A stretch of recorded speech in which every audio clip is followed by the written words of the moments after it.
Alors, Peter de Grove, vous avez immédiatement validé les solutions qu'on vous a proposées, qui vous ont proposées, ou vous avez dit, vous aviez une vision technique personnelle sur l'affaire?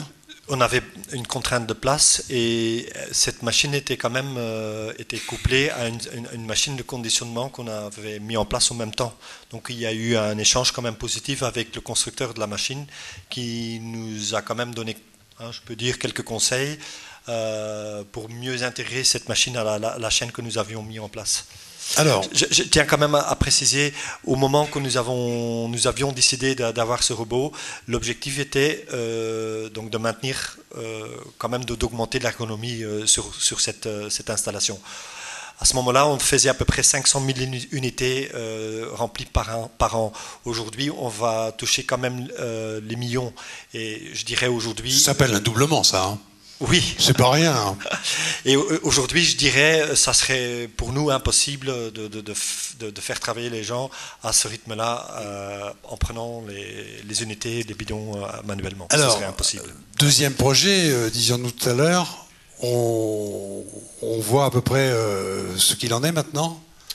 Là, ça se concrétise quand même. Le principe est le même, hein, c'est la manipulation d'un jarry de 20 litres. Par un robot avec 3 axes numériques. Oui, bon, oui. On monte en complexité là. On monte, ça je dois... il y a quand même une contrainte en moins, hein, je pense. On monte en complexité d'un point de vue synchronisation et oui, en fait voilà. on aura 2 postes de chargement au lieu d'un seul. Mais en simplification de l'activité d'entreprise du coup. Oui, tout à fait. C'est fait pour ça. C'est dans la suite logique de la précédente, avec l'évolution de technologie depuis 4 ans. Avec quand même une précision, là, c'est vraiment aussi suite à des augmentations de volume.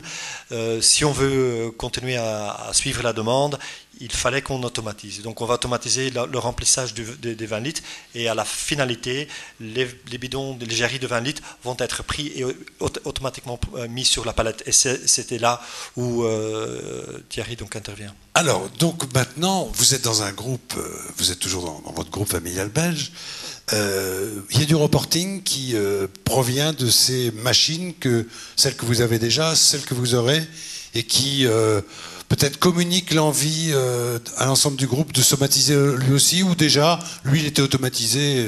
Bien sûr, il y a un échange permanent entre mes amis en Belgique, hein, ça c'est sûr, et un échange d'expérience, c'est absolument... Alors, à la fois par voie informatique pour le reporting. Oui, mais ça c'est plutôt financier. D'accord. Oui. Et puis aussi pour la propagation de cette marche vers. Oui. Et est-ce que vous commencez à ressentir cette addiction dont je parlais tout à l'heure, peut-être d'une façon plaisante, mais bon. Et puis que vous allez vers des robots plus complexes. C'est évident. Où ça a du sens, on le fera toujours. C'est évident. Il faut quand même savoir qu'aujourd'hui, mais je pense que le métier avec des vrais robots est peut-être en train de changer cette notion. Quand on parle d'automatisation, on a quand même une contrainte, c'est-à-dire une diminution de la flexibilité. Mais peut-être que dans l'avenir proche, il y aura des solutions qui vont coupler à la fois la productivité et la flexibilité.